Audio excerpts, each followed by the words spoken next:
Good morning students. आज हम बात करते हैं बीएससी सेकेंड ईयर के जो टॉपिक हमने पिछले वीडियो में किया था, एनवलप्स एंड एवोल्यूट्स या एनवलप एवं केंद्रक।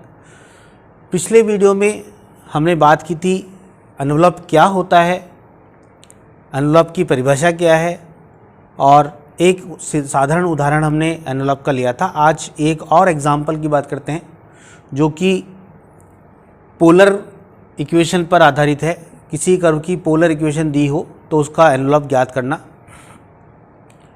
और साथ ही हम आज केंद्रक की बात करेंगे, एवोल्यूट्स की भी बात करेंगे। तो हमारा एग्जाम्पल है, एग्जाम्पल हम लेते हैं, उन रेखाओं का एनवलप ज्ञात कीजिए जो कार्डियोइड, जिसका समीकरण दिया है हमें पोलर फॉर्म में, r = a 1 + cos थीटा की ध्रुवांतर रेखाओं के सिरों से समकोण बनाती हुई खींची जाती है। हमें उस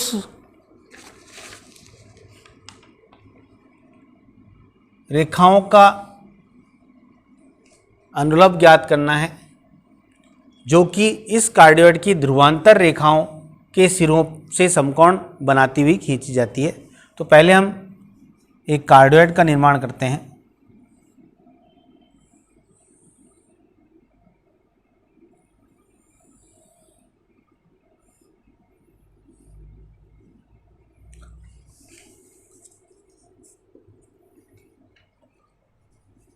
इस कार्डियोइड पे मान लेते हैं r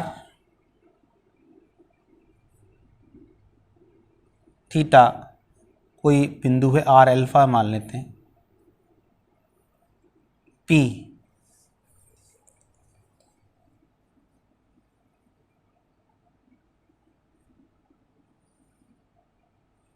OP माना कार्डियोइड पर एक बिंदु P जिसके निर्देशांक r अल्फा हैं। अतः जो कार्डियोइड है उसकी पैरामीटर आपकी पोलर इक्वेशन हमें दी है, r = a 1 + cos theta. So ये बिंदु r अल्फा चूँकि इस कार्डियोइड पर है, हृदयाब पर है, अतः यह बिंदु r अल्फा दिए गए समीकरण को संतुष्ट करेगा, अर्थात r = a 1 + cos अल्फा। समीकरण नंबर 1। अब हम इस ध्रुवांतर रेखा, जो हमारा P बिंदु था ध्रुवांतर रेखा का, इस बिंदु से हम एक लंबवत रेखा खींचते हैं और ये बिंदु हम ले लेते हैं Q, जिसके कोऑर्डिनेट ले लेते हैं r थीटा। ये हमारा अल्फा था और ये पूरा हमारा हो गया थीटा। ये कैपिटल R है और ये स्मॉल r। अब ध्रुवांतर रेखा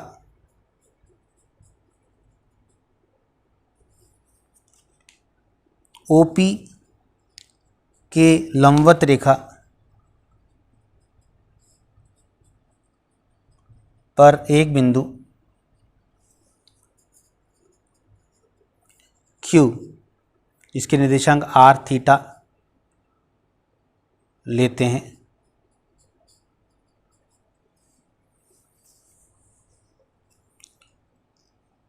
तब त्रिभुज OPQ एक समकोण त्रिभुज होगा।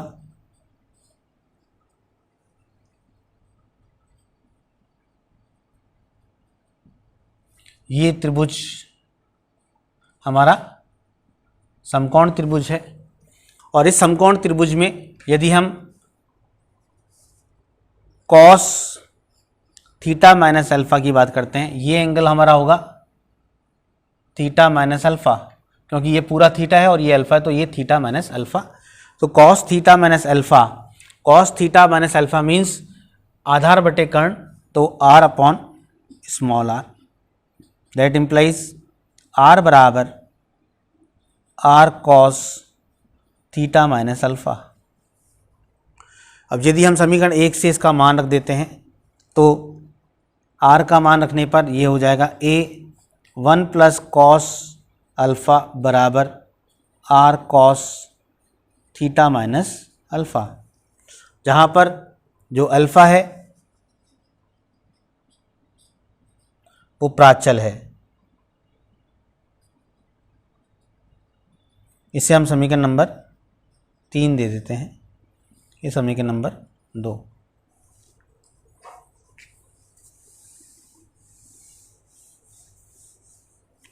अब यदि समीकरण 3 जो है हमारी वो केवल अल्फ़ा आर थीटा में एक संबंध है, तो इसे हम इस प्रकार लिख सकते हैं,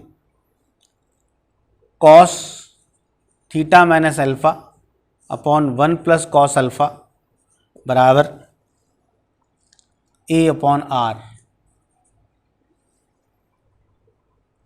इस संबंध में प्राचल अल्फ़ा के सापेक्ष आंशिक अवकलन करते हैं।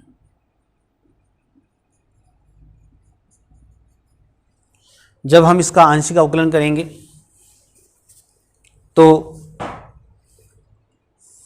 1 प्लस कॉस अल्फ़ा का स्क्वायर और कॉस थीटा माइनस अल्फ़ा का 1 प्लस कॉस अल्फ़ा और कॉस थीटा माइनस अल्फ़ा का sine theta minus alpha minus के माइनस फॉर्मूले का है।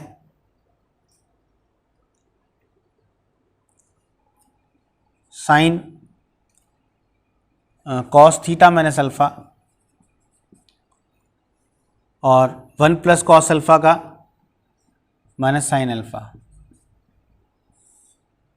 बराबर 0।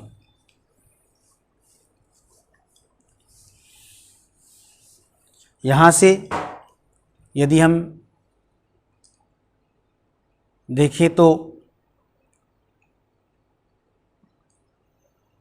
Sine theta minus alpha into 1 plus cos alpha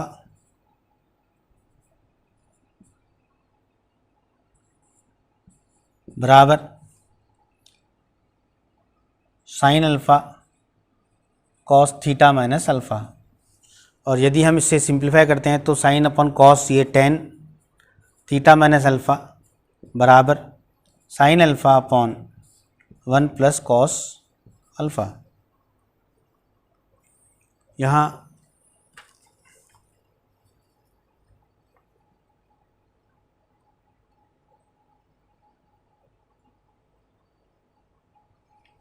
चूँकि यह माइनस अल्फ़ा है तो माइनस और आएगा, तो ये हमारा माइनस का आएगा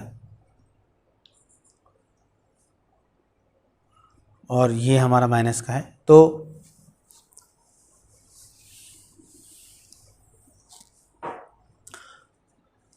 टेन थीटा माइनस अल्फ़ा बराबर साइन 1 प्लस कॉस अल्फ़ा, इसे हम लिख सकते हैं minus 2 sine alpha by 2 cos alpha by 2 और नीचे हो जाएगा 2 कॉस स्क्वायर अल्फ़ा बाई 2। तो ये 2 से 2 कैंसिल और कॉस अल्फ़ा से एक कॉस, ये हो जाएगा माइनस 10 अल्फ़ा बाई 2 और माइनस 10 अल्फ़ा बाई 2 हम लिख सकते हैं इसे 10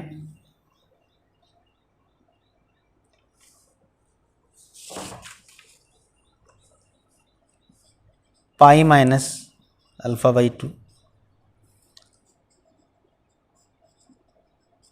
that means theta minus alpha बराबर पाई माइनस अल्फ़ा बाई 2,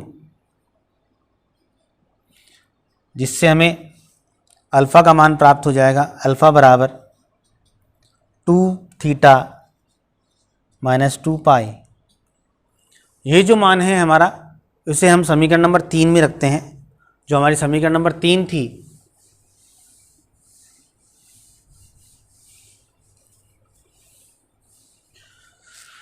समीकरण 3 में मान रखते हैं।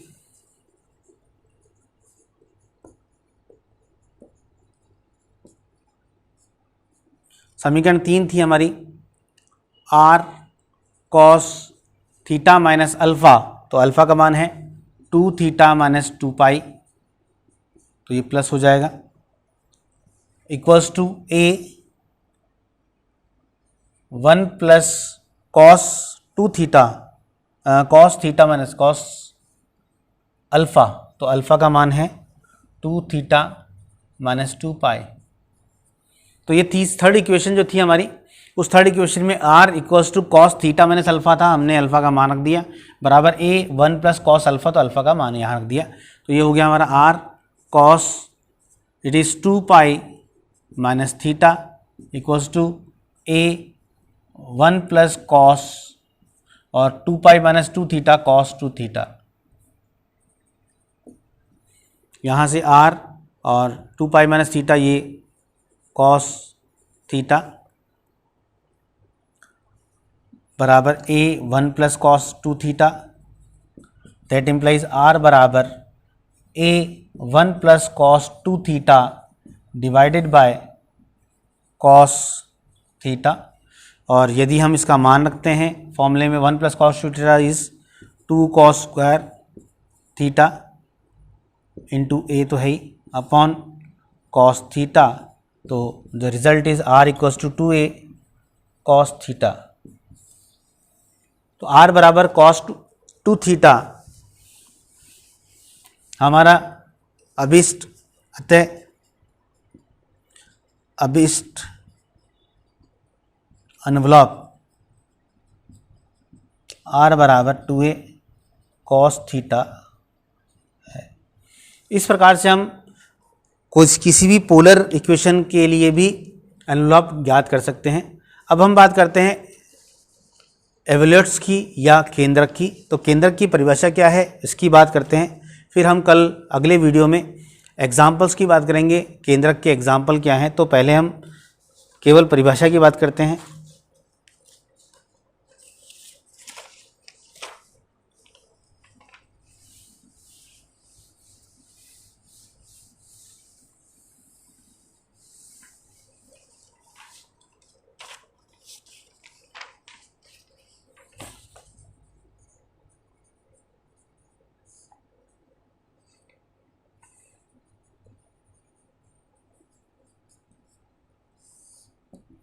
केंद्रक की परिभाषा है वक्र के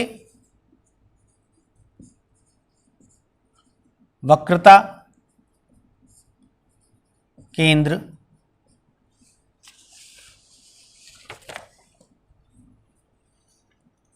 वक्र के वक्रता केंद्र का बिंदुपथ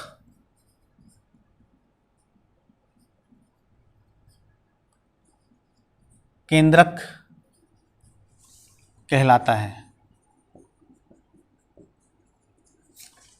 किसी भी वक्र का जो वक्रता केंद्र होता है, जो हमने प्रथम वर्ष में पढ़ा था वक्रता केंद्र, उस वक्रता केंद्र का बिंदुपथ जो होता है वही हमारा केंद्रक कहलाता है। इसकी एक और अन्य परिभाषा है,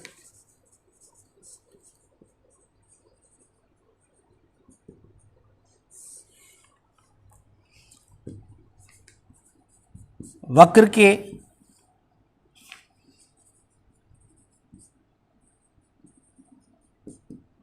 अभिलंबों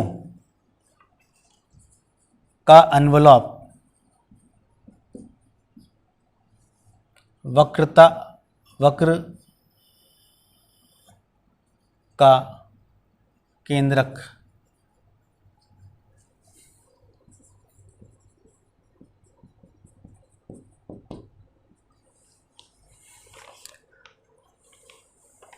अतः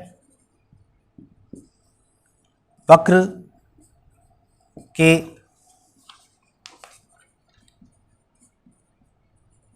अभिलंब उसके एनवलप को स्पर्श करते हैं। ये इसकी दो परिभाषा हैं केंद्रक की। पहली केंद्रक की परिभाषा जो है, वक्र के वक्रता केंद्र का बिंदुपथ केंद्रक कहलाता है। इसकी मूल परिभाषा यही है, वक्र के वक्रता केंद्र का केंद्रक जो होता है वही हमारा वक्र के वक्रता केंद्र का बिंदु पर जो होता है वही हमारा केंद्रक होता है। तथा अन्य परिभाषा जो है वो है वक्र के अभिलंबों का एनवलप वक्र का केंद्रक होता है या कहलाता है। अतः वक्र के अभिलंब उसके एनवलप को स्पर्श करते हैं। तो अगर हमें प्रैक्टिकली केंद्रक ज्ञात करना हो, हमें अगर केंद्रक ज्ञात करना है किसी वक्र का, तो हम उस वक्र के पहले अभिलंब ज्ञात कर लेते हैं और अभिलंब ज्ञात करने के बाद अभिलंबों का एनवलप ज्ञात कर लेते हैं। अभिलंबों का जो एनवलप होता है वही उस वक्र का केंद्रक कहलाता है। धन्यवाद। अगले वीडियो में हम केंद्रक के कुछ उदाहरणों की बात करेंगे।